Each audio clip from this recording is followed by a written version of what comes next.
श्रोता प्रेमियों, मैं राम सागर शास्त्री आप लोगों के समक्ष रखने जा रहा हूं एक प्रसंग, सत्य सिंधु हरिश्चंद्र। सरयू के तट पर बसा पावन अवध प्रदेश, करते थे शासन जहां श्री हरिश्चंद्र नरेश। देखिए, अयोध्या में महाराज हरिश्चंद्र का शासन था, जिनकी रानी का नाम सैव्या था। सैव्या ने एक पुत्र को जन्म दिया था जिसका नाम रोहिताश्व था। हरिश्चंद्र बड़े धर्मनिष्ठ, सत्यवादी और दानवीर राजा थे। धीरे धीरे इन्होंने 99 यज्ञ पूर्ण कर लिए। 100वें यज्ञ की तैयारी थी। आज देवराज इंद्र ने भयभीत होकर महर्षि विश्वामित्र को बुलाकर याचना की और कहा, मुनिवर, जैसे भी बने इस यज्ञ में विघ्न पहुंचाकर हमारे इंद्रासन की रक्षा कीजिए। विश्वामित्र ने 12 का रूप धारण किया और जाकर हरिश्चंद्र के बगीचे को उजाड़ने लगे।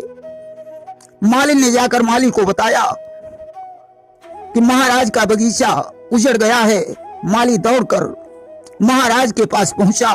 उसने कहा, राजन, बगीचे में एक बारह आया है जो बड़ा विशाल और भयंकर है।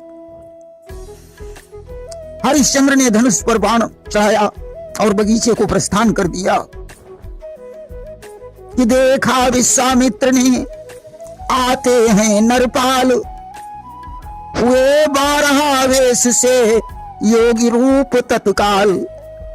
विश्वामित्र ने राजा को आते हुए देखकर अपना वेश बदल दिया कि लगे टहलने बाग में गाधिनंद गुणधाम, सन्मुख जाकर भूप ने सादर किया प्रणाम।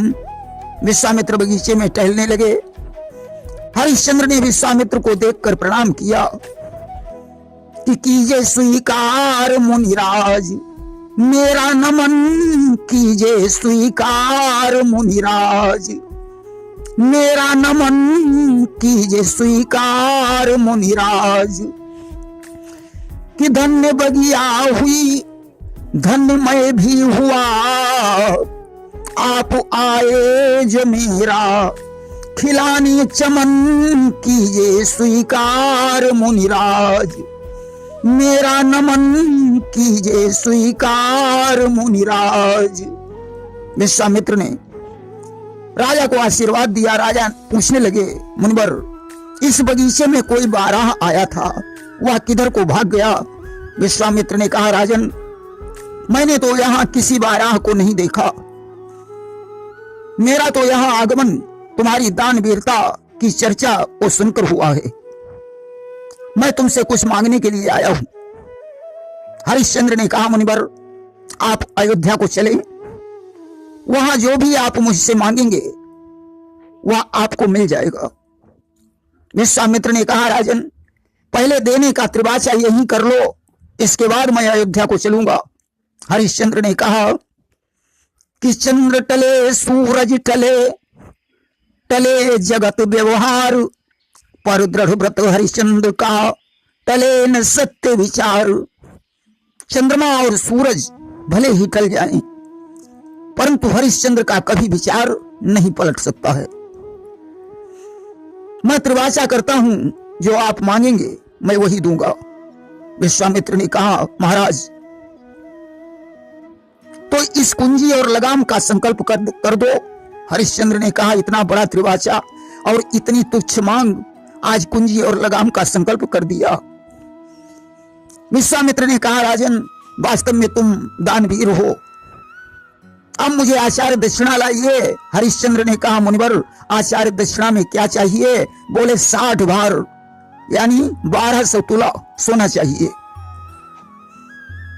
राजा ने कहा, प्रभु, अयोध्या में चलो, आचार्य दक्षिणा भी चुका दूंगा। आज विश्वामित्र को लेकर अयोध्या में आए।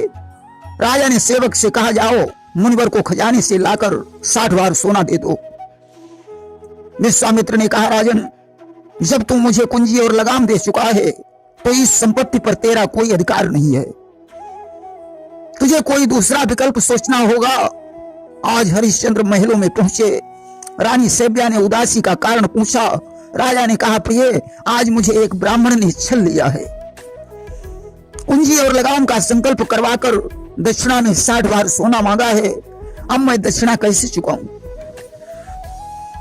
रानी ने कहा, स्वामी, अब तो एक ही उपाय है, मुझे और पुत्र रोहिताश को बेच दो तथा खुद को भी बेचकर विप्र की दक्षिणा अदा कीजिए, अन्यथा नरक में जाना पड़ेगा। आज तीनों प्राणी सलाह करके महर्षि विश्वामित्र के पास उपस्थित हुए और बोले, मुनिवर, हम तीनों प्राणियों को बेचकर अपनी दक्षिणा अदा कीजिए। विश्वामित्र ने कहा, राजन, वो कौन सी जगह होगी जहां तुम्हें बेचा जाए? रानी ने कहा, मुनिवर, काशी तीनों लोकों से अलग है, अतः हम लोगों को काशी में बेच दो। आज तीनों प्राणियों ने अयोध्या को प्रणाम किया और काशी के लिए चल पड़े। रास्ते में पानी भी नहीं पिया। आज काशी में पहुंचकर तीनों ने शिवधाम को प्रणाम किया कि कर प्रणाम शिवधाम को, पहुंच गए बाजार, रोहित से ब्याह के सहित करने लगे पुकार। आज तीनों प्राणी आवाज लगाने लगे कि हम आज विपत्ति के मारे हैं, दुर्दिन के आज सताए हैं, बस 60 भार सोने के हित हम तीनों बिकने आए हैं।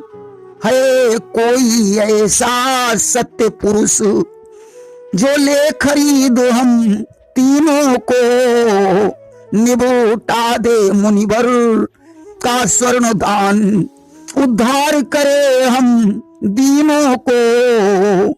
यह दानवीर पत्नी समेत उसके चरणों का अनुचर है, ले लो हम तीनों बिकते हैं, ले लो हम तीनों बिकते हैं, सुवर्ण की मुझे जरूरत है। तब तक कालूभंगी आ गया। उसने कहा, मुझे तो सिर्फ यह पुरुष चाहिए। विश्वामित्र ने कहा, तो 60 बार सोना निकालो और इसे ले जाओ।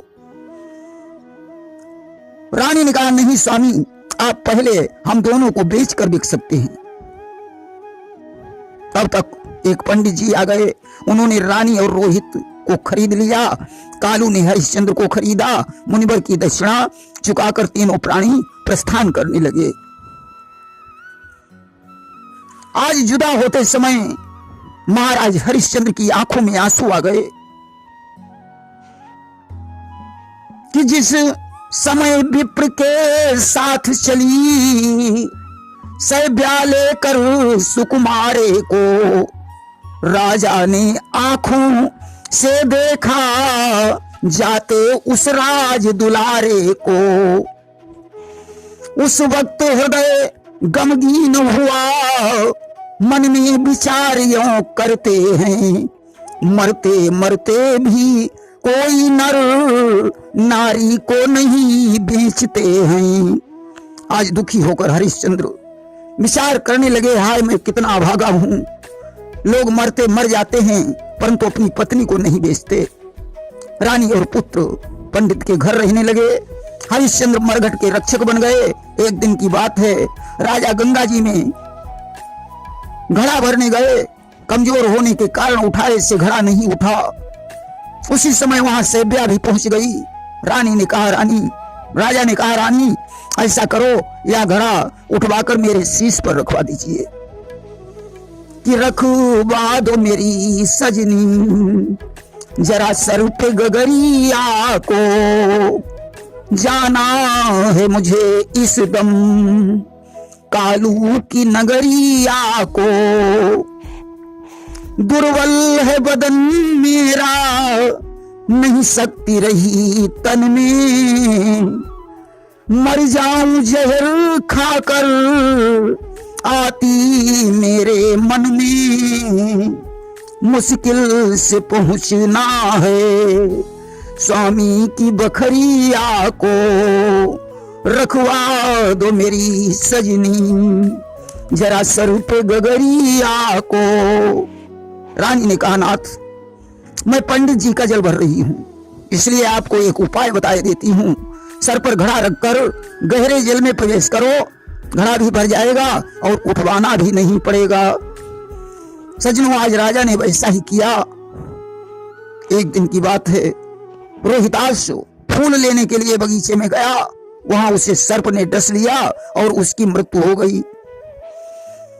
कि फुलवारी में उसे एक दिन दंश सर्प ने मारा, स्वर्ग धाम को पहुंच गया वह राजकुमार बेचारा। अब तो सेव्या बगीचे में पहुंचकर पछाड़े खा खा कर विलाप करने लगी कि नैना खोलो, मुख से बोलो मेरे रोहित राजकुमार रे, तुई कहाँ नाग ने डसी खायो। आज उसने अपनी आधी साड़ी फाड़कर पुत्र को उड़ाई और मरघट पर लेकर पहुंची। ज्यों चिता बनाकर तैयार की, उसी समय कांधे पर लठ रखे हुए हरिश्चंद्र जी आ गए। आज पुत्र की लाश देखकर हृदय के टुकड़े टुकड़े हो गए कि हा दुर्दिन तूने रखी, करनी में अपनी कसर नहीं, जो चक्रवर्ती सुत रोहित को मिल सका जगत में कफन नहीं। राजा ने अपने को संभाला और सेव्या से कहने लगा कि करकाट का लाओ, करकाट का लाओ, यदि लाश जलानी है रानी इस मरघट की, हाँ रानी इस मरघट की, यह रीत पुरानी है। रानी ने कहा, नाथ कैसी बातें कर रही हो, यह अपना ही पुत्र रोहिताश्व है। राजा ने कहा, नहीं, मैं ये सब सुनना नहीं चाहता हूं। कि सेवक हूं मैं कालू का, मुझे हुक्म बजाना है, कौन किसका बेटा है, हाँ कौन किसका बेटा है, कौन किसकी रानी है, करकाट का लाओ, यदि लाश जलानी है रानी इस मरघट की, यह रीत पुरानी है। रानी ने कहा, नाथ मेरे पास कर देने को बचा ही क्या है कि मरा लाल मेरा विपत्ति मुझ पे आई, जलाऊं मैं कैसे नहीं पास पाई, कफन इसके तन से जुदा हो गया, प्रभु मुझ पे सा खफा हो गया। हरिश्चंद्र ने कहा, देवी आधी साड़ी में से आधी साड़ी फाड़कर कर का भुगतान कीजिए, इसके बाद पुत्र का अग्निदाह संधान कीजिए। अब तो ज्यों से ब्याह ने साड़ी फाड़नी चाहिए। आकाश में धुंधुलियां बजने लगी, मरघट का दृश्य ही बदल गया, रोहिताश्व जीवित हो गया।